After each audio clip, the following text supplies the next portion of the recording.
Hello students.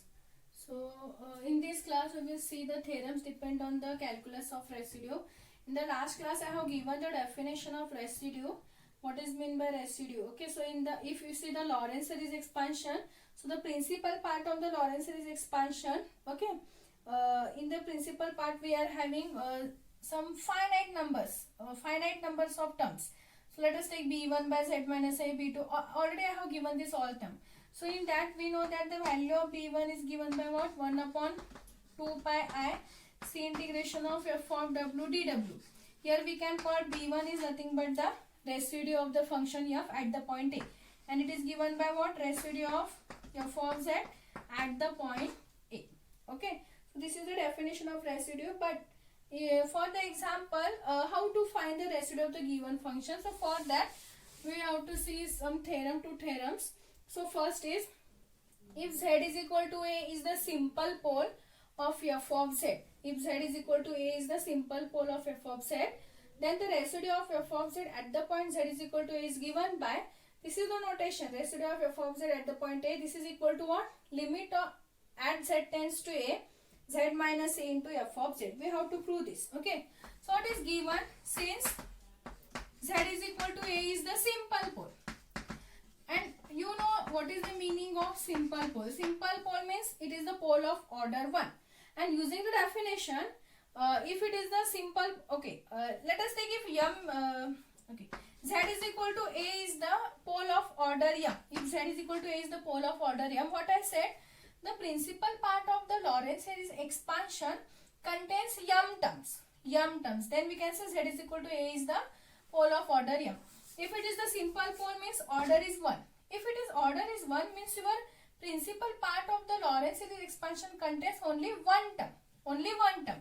So we have to use that definition. So what we will get? Since z is equal to a simple pole, then the principal part of the Lorentz series f of z is given by what?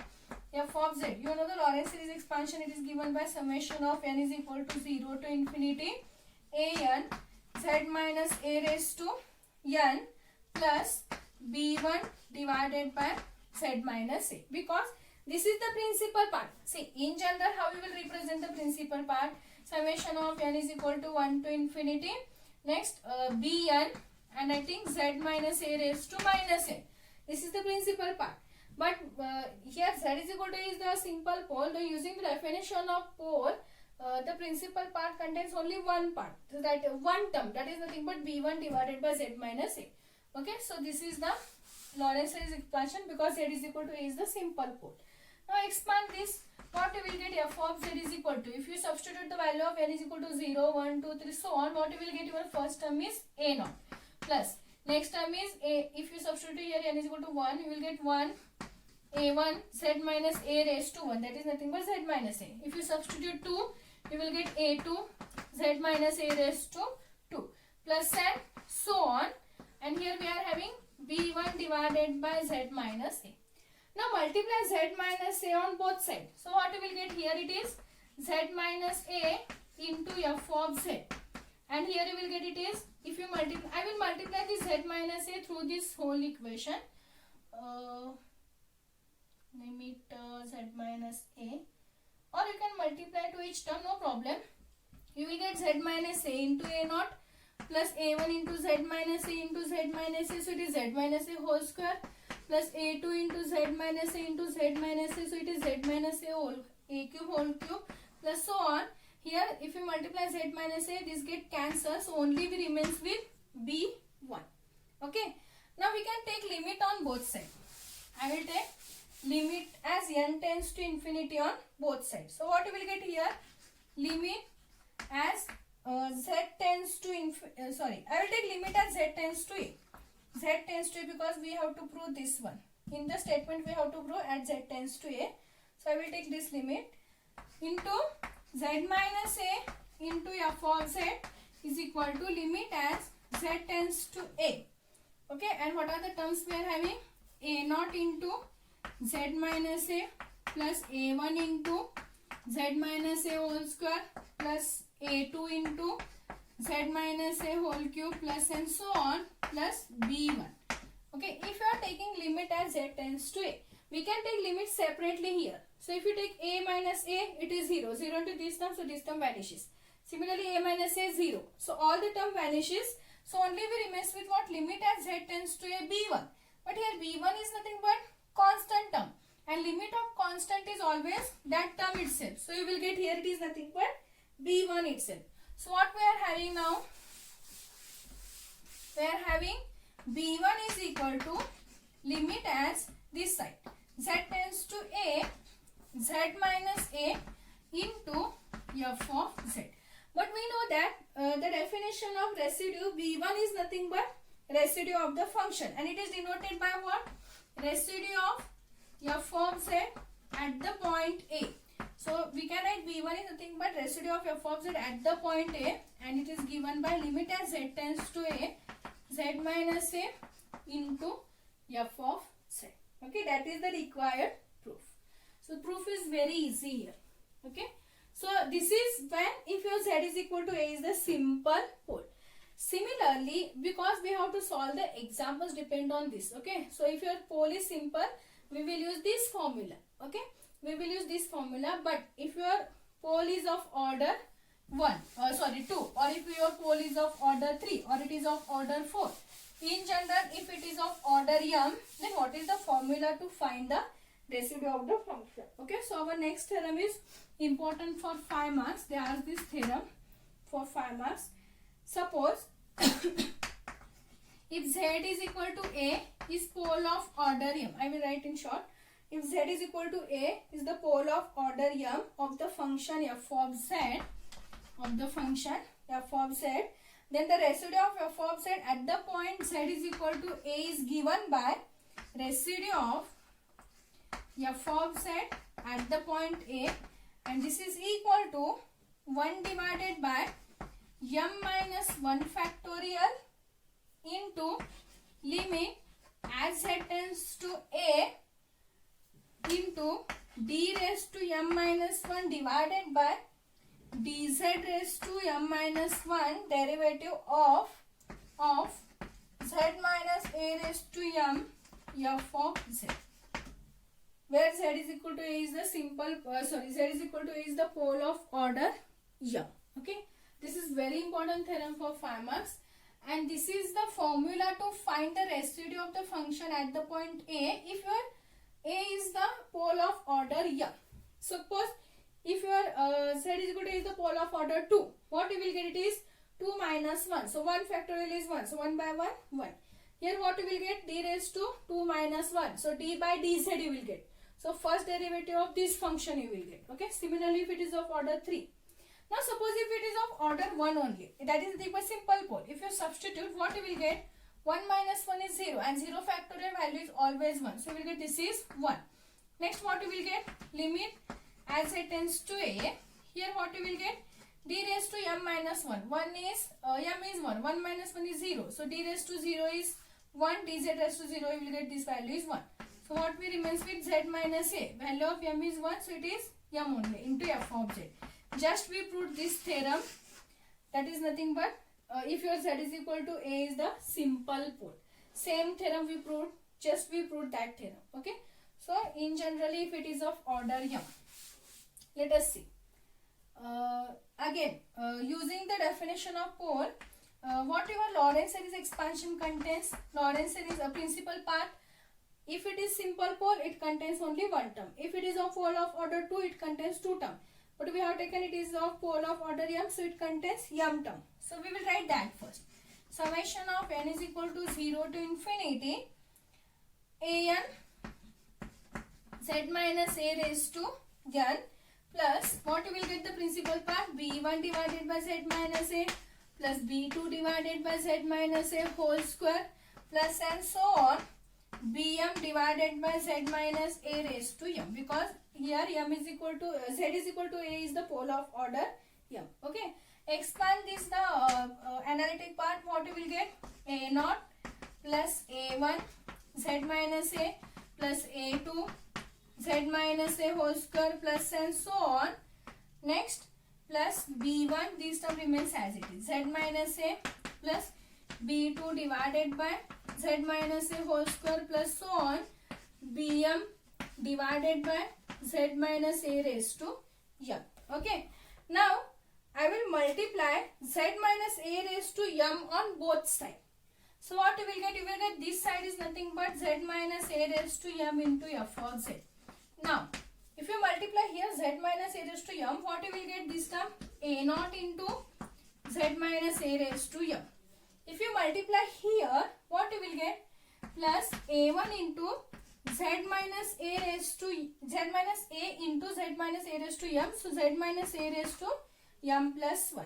Similarly, what you will get the next term? A2 into z minus a whole square into z minus a raised to m. So it is z minus a raised to m plus 2 plus and so on. Now if you multiply z minus a raised to m here, what you will get? I will write here b1. If you take the z minus a on the numerator, what you will get? It is z minus a raised to minus 1. And if you multiply z minus a raised to m here, what you will get? Minus 1 plus m, or that is nothing but m minus 1. So here you will get b1 into z minus a raised to m minus 1. Similarly, what you will get the next term? b2 into z minus a raised to m minus 2. So on the last term, if you multiply here z minus a raised to m, these get cancelled. So we remains with only b m. Okay. So this is after multiplying z minus a raised to m on both sides. Okay. So okay, I will keep this one. Multiplying z minus a raised to m on both sides. Now let us consider d raised to m minus 1 divided by dz raised to m minus 1 of a naught z minus a raised to m z minus a raised to m. Let us find the derivative of the first term, a naught z minus a raised to m. Okay. Suppose if you are finding second order derivative, d square divided by, let us take dx square of the function m minus 1 m x cube, of the function x cube. What you will get? First differentiation you will get 3x square. Second differentiation you will get 3 as it is into again 2 into x. Okay, that is the second differentiation. We want second differentiation of x cube. So what you will get? 3 into 2 into x. Similarly, if you are finding m minus 1, the difference of z minus a raised to m, here a naught is constant, so we can keep it as it is. What you will get? You will get first derivative is m into z minus a raised to m minus 1. Second derivative m minus 1 into z minus a raised to m minus 2. Third derivative m minus 2 into z minus a raised to m minus 3. If you continue this, you will get your last term is, here what we remains with? X term. So here what we remains with? Z minus a term. Because if you differentiate again inner differentiation of z, you will get it is 1 only. So what we remains with? Z minus a. Please try to understand this. Okay. Because see, what we are having? Z minus a raised to m. If you are finding the first derivative, you will get m into z minus a raised to m minus 1. If you are finding second, this m as it is, next second derivative you will get m minus 1 into z minus a raised to m minus 1 minus 1 m minus 2. If you continue this, we are finding m minus 1 the derivative, so you will get z minus a term as it is. Suppose if you are finding again m derivative, then this differentiation you will get 1. So we remains with only m into m minus 1 into m minus 2, so on up to the into 1. Okay. So this is the differentiation of z minus a raised to m. Similarly, if you are finding d raised to m minus 1 divided by dz raised to m minus 1, differentiation of a1 z minus a raised to m plus 1. Now we are finding the differentiation of z minus a raised to m plus 1. So here a1 remains constant. What you will get your first differentiation? M plus 1 into z minus a raised to m plus 1 minus 1 get cancelled m. Second differentiation m into z minus a raised to m minus 1. Third differentiation m minus 1 into z raised to m minus 2. If you continue this, now see, this is m minus 1, this is m plus 1. If you are finding the second order differentiation of x raised to 4, okay, because here m minus 1, here m plus 1 is there. So second, fourth. what you will get? 4 into first is x raised to 3. Second is 4 into 3 into x square. So here we remains with x square. Only we are finding the second order derivative. So what we will get here? The last term is so on. We remains with z minus a whole square. Because differentiation of or m minus 1 the derivative of m, you will get z minus a. So m minus 1 the derivative of m plus 1, you will get z minus a whole square. Similarly, if you are finding d raised to m minus 1 divided by dz raised to m minus 1 of a2 into z minus a raised to m plus 2. Now if you are finding the m plus 2 derivative, you will get a2 is constant, m plus 2 into m plus 1 into m, so on, z minus a whole cube. Here we remains with z minus a whole cube. Okay, and so on and so on. Now suppose now we are finding with respect to b1. Okay, so d raised to m minus 1 divided by dz raised to m minus 1 of b1 into z minus a raised to m minus 1. Okay, see, if you are finding okay, if you are finding the second order differentiation of the term x square, power is same. What we will get? First differentiation is 2x, second differentiation is 2. So we remains with constant. Similarly, here also we are having m minus 1 derivative and we are having term is up to m minus 1 only. So what we will get? Or I will write here 2. Okay, what we will get? Differentiation is first 2, this 2 as it is. Differentiation of x square is again 2 into 2, so into x. So again if you differentiation, you will get 2 into 2. Okay, so here what we will get? b1 is constant. So first differentiation what we will get? m minus 1 into z minus a raised to m minus 2. Next differentiation m minus 2 into z minus a raised to m minus 3. So on. If you continue, you will get your last differentiation is 1. Differentiation of z is 1 because m minus 1 the differentiation of this. So what we remains with? M minus 1 into m minus 1 into m plus 1 into m plus 2, so on up to the 2 into 3 into 2 into 1. So that is nothing but m minus 1 factorial. Okay, and if you finding d raised to m minus 1 divided by dz raised to m minus 1 b2 of z minus a raised to m minus 2 differentiation.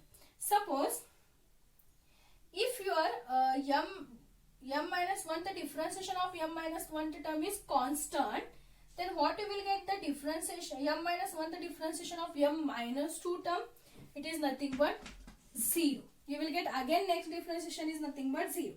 Okay, so if your this differentiation is 0 means your next term differentiation is also 0. So by using this all differentiation, I will write the value of, I will consider the LHS side. Okay, I will give the PDF notes. Please read this once again. I will consider LHS side d raised to m minus 1 divided by dz raised to m minus 1. We are having our LHS side is n minus a raised to m into f of z. Okay, so I will consider this one. This is nothing but we found all the derivatives. I will substitute that value. First we are having a naught m into m minus 1, so on z minus a, plus we are having next term is a1 m minus plus 1 into m, so on z minus a whole square, plus and so on. And the b term differentiation we are having b1 m minus 1 factorial, and all other differentiations are 0. So 0, 0, 0, you will get all terms are 0. Okay. Now I will take limit as z tends to a both side. So limit as z tends to a, d raised to m minus 1 divided by dz raised to m minus 1 of z minus a raised to m f of z. Now suppose if you are taking limit on both sides, you will get here we are having z minus a. If you are taking z tends to a minus a 0, this term vanishes. A minus a 0, this term vanishes. Similarly, all the term vanishes. So only we remains with this term b1 into m minus 1 factorial, is it? But we know that b1 is also constant, m is also constant. So you will get this term is constant. And limit of constant term is that term itself. So b1 into m minus 1 factorial. I will transfer this m minus 1 factorial on this side. So what you will get? b1 is equal to 1 divided by m minus 1 factorial, limit as z tends to a, d raised to m minus 1 divided by dz raised to m minus 1 of z minus a raised to m into f of z. And but we know that b1 is nothing but what? Residue of f of z at the point A. So you will get residue of f of z is nothing but this value, and that is the required statement. Okay. So this is the important theorem. Please prepare this theorem for 5 marks.